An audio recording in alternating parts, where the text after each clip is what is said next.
오늘 아침 저희들 마가복음 6장 1절에서 6절까지 말씀 같이 보고 은혜를 함께 나누겠습니다. 예수께서 거기를 떠나사 고향으로 가시니 제자들도 따르니라. 안식일이 되어 회당에서 가르치시니 많은 사람이 듣고 놀라 이르되 이 사람이 어디서 이런 것을 얻었느냐? 이 사람이 받은 지혜와 그 손으로 이루어지는 이런 권능이 어찌 됨이냐? 이 사람이 마리아의 아들 목수가 아니냐? 야고보와 요셉과 유다와 시몬의 형제가 아니냐? 그 누이들이 우리와 함께 여기 있지 아니하냐? 하고 예수를 배척한지라. 예수께서 그들에게 이르시되 선지자가 자기 고향과 자기 친척과 자기 집 외에서는 존경을 받지 못함이 없느니라 하시며 거기서는 아무 권능도 행하실 수 없어 다만 소수의 병자에게 안수하여 고치실 뿐이었고 그들이 믿지 않음을 이상히 여기셨더라. 아멘. 네, 오늘도 또 새 하루가 밝았습니다. 이 새 하루 또 은혜 가운데 하나님의 말씀으로 같이 시작하시면서 또 힘을 내면 좋겠고요. 오늘은 저희가 예수님을 보면서 중심을 보는 것에 대해서 같이 말씀을 나누면 좋겠습니다. 왜냐하면 우리가 자꾸 주변을 보거든요. 그러니까 주변 보는 거 말고 우리가 예수님 보면서 예수님을 봄으로 말미암아 중심을 보자. 그런 말씀 저희들이 함께 나누겠습니다. 우리에게는 마땅히 보아야 할 것들이 있습니다. 어떤 일을 할 때 우리가 봐야지만 되는 게 있습니다.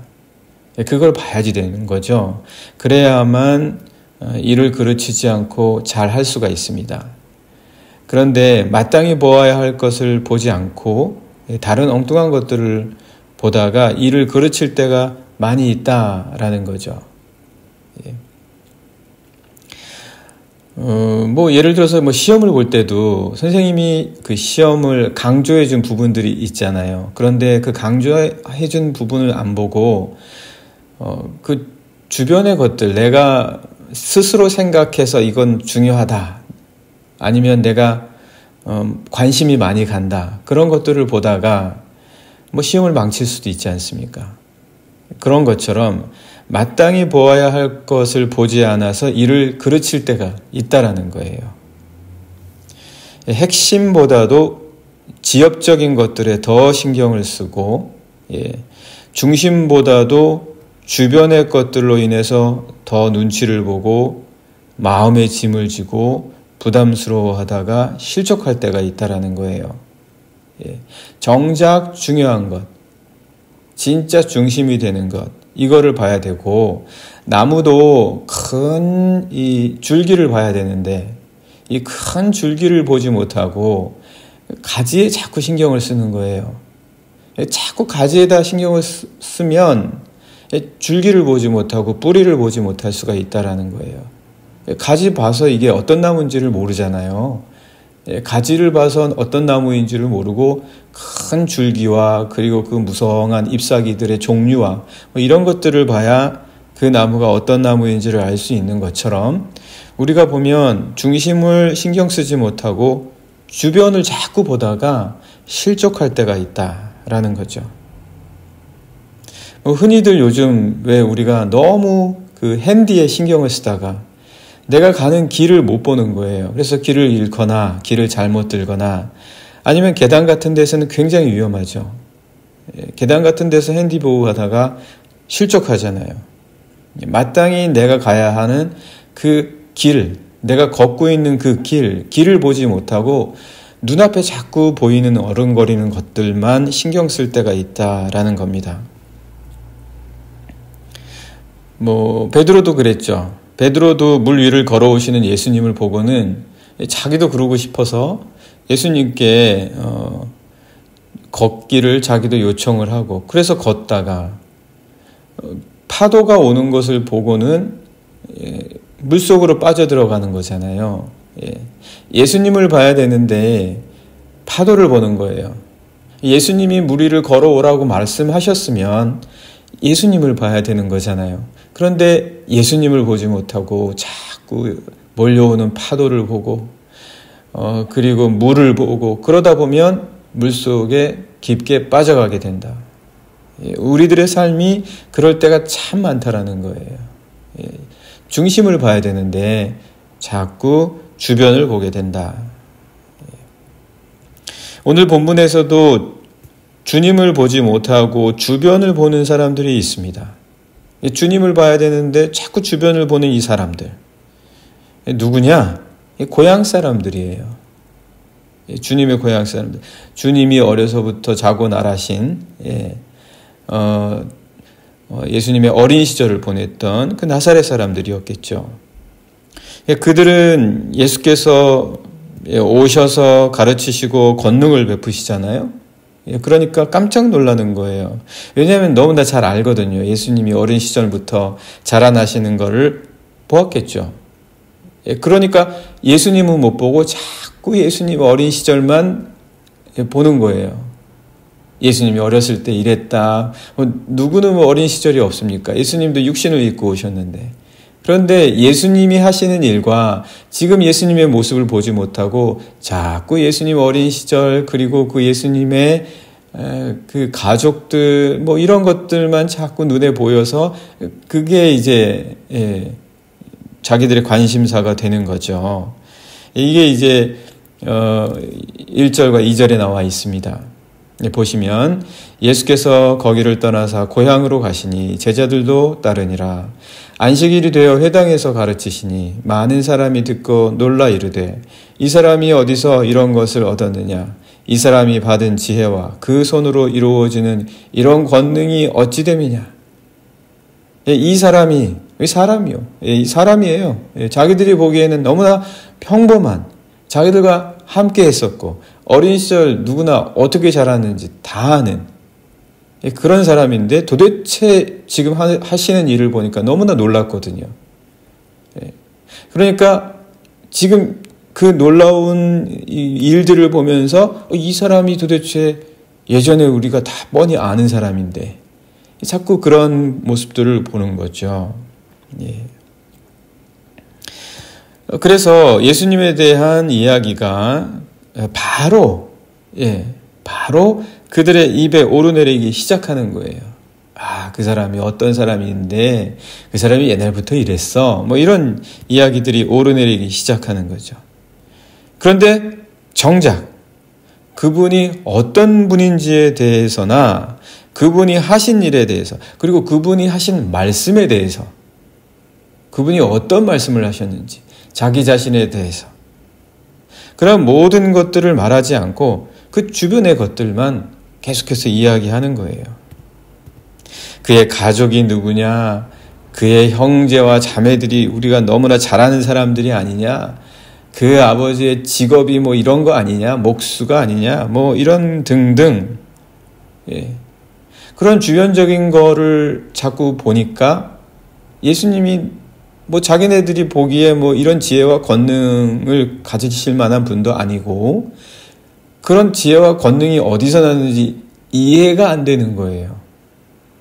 그런 지혜와 권능을 알 수가 없는 거예요. 자기들이 아는 바로는 주변의 것을 아무리 뒤지고 아무리 그것을 통해서 알려고 해도 알 수가 없는 거죠. 그러니까 배척하는 거죠. 그러니까 오펜스 했다는 거예요. 받아들이려고 하지 않고 주님이 하시는 일과 말씀을 거절하는 거예요. 아니 주님이 하신 말씀과 하시는 일을 보고 그 주변의 것들도 받아들여야 되는데 거꾸로 가는 거예요. 주변을 보면 거꾸로 가죠. 항상 주변을 보면 거꾸로 간다. 그래서 그게 이제 3절의 말씀에도 또 있습니다. 3절 말씀 보시면 이 사람이 마리아의 아들 목수가 아니냐, 야고보와 요셉과 유다와 시몬의 형제가 아니냐, 그 너희들이 우리와 함께 여기 있지 아니하냐, 이렇게 이야기하는 거죠. 그리고 예수를 배척한지라. 그래서 자꾸 주변의 것들이 그들의 입에 오르내리고 그게 그들의 관심사가 되는 거예요. 그래서 이제 예수님을 배척했다. 이거는 뭐 실족했다는 얘기죠. 아까도 말씀드렸지만 실족했다. offense했다. 또는 refuse, 거절했다. 믿음으로 받아들이지 않았다. 그런 이야기들이죠. 그러니까 그 주변을 자꾸 보니까 중심을 보지 못하는 거예요. 그래서 그 주변의 것들 때문에 예수님을 믿는 데 있어서 걸림돌이 되는 거예요. 뭐 그런 걸림돌이 자꾸 생기죠. 그러니까 우리들도 보면 주변의 것을 보면 중심을 보지 못하고 그러면 반드시 걸리게 되어 있어요. 반드시 걸림돌이 돼서 실족하는 거예요. 실족하고 넘어진다. 그게 잘 걸려서 넘어지는 사람들의 특징입니다. 별거 아닌데 그냥 그건 가지 지엽적인 거, 중심이 아니에요. 뭐 사람이란 게 다 부족함이 있고 연약하고 실족해서 말도 하다 보면 본의 아니게 실수도 할 수 있고 또 서로 간의 오해가 풀리지 않은 채로 그냥 지나갈 때도 있잖아요. 그러면 중심을 봐야 되는 거예요. 그 사람의 마음의 중심과 그리고 그 사람의 신앙의 중심과 그런 거가 안 보이면 이게 주변의 것들만 자꾸 보고 저 사람이 전에는 이랬지. 이런 말로 한 번 또 그랬었던 적이 있지. 그러면 실족하는 거예요. 중심을 못 보니까요. 그러면 배척하게 되어 있다라는 거예요. 배척하게 된다. 주변을 보면 좋을 게 없습니다. 주변이 좋은 사람이 뭐 어디 얼마나 있겠어요. 우리가 다 연약한데. 그래서 주변에 너무 이렇게 시선을 두거나 주변을 너무 의식을 하면 넘어지는 거예요. 그래서 중심을 바라보아야 실족하지 않는다. 그래서 여기 예수님에 대해 실족하는 사람들이 누구냐? 자신들이 너무나 잘 안다고 생각했던 그 주님의 고향 사람들이었다라는 거죠. 얼핏 보면 더욱 예수님을 잘 이해하고 믿을 것 같았지만 오히려 그렇지 못했습니다.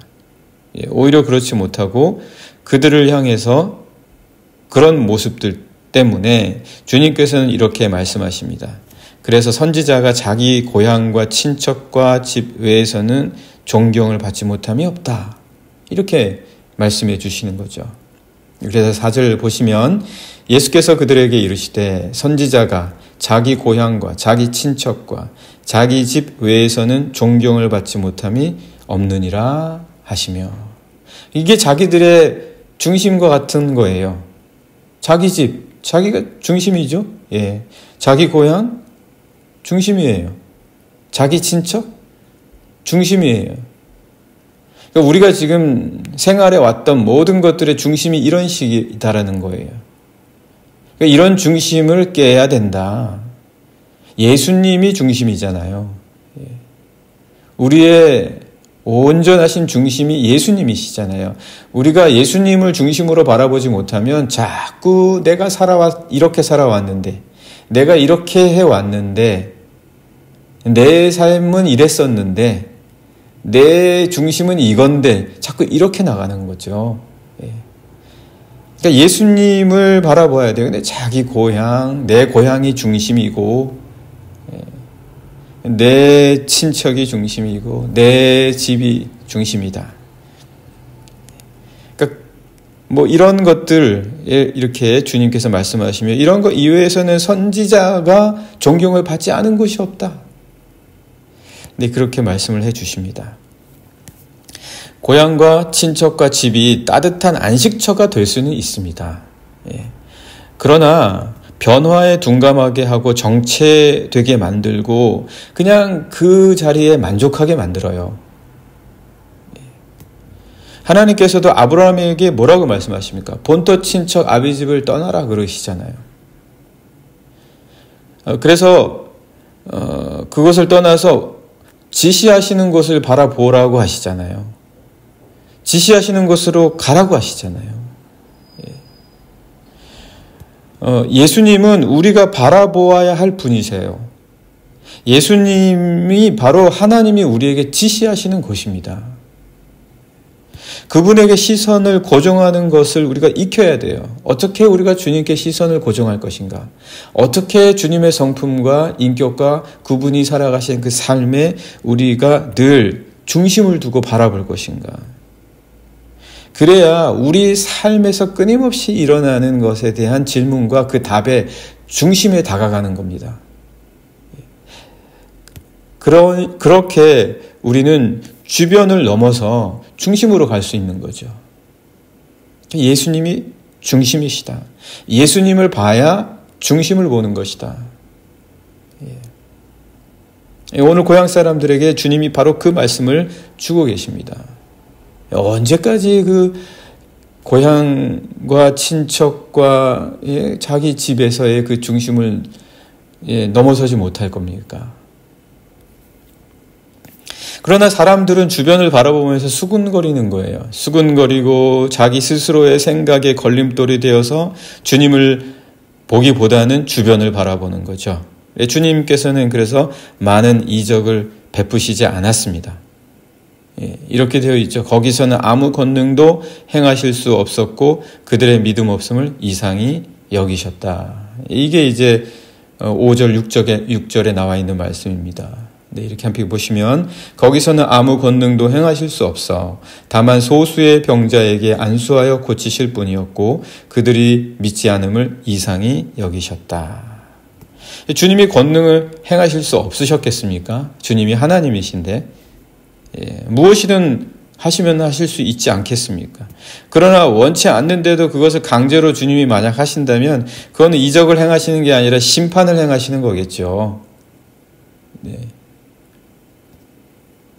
어쨌든 그래서 여기 권능을 행하실 수 없었다. 이거는 헬라어 문법으로 보면 능동태나 수동태가 아닙니다. 뭐 수동태의 가능성으로도 볼 수는 있겠지만 능동태나 수동태라기보다는 보다 분명한 태는 여기서는 중간태입니다.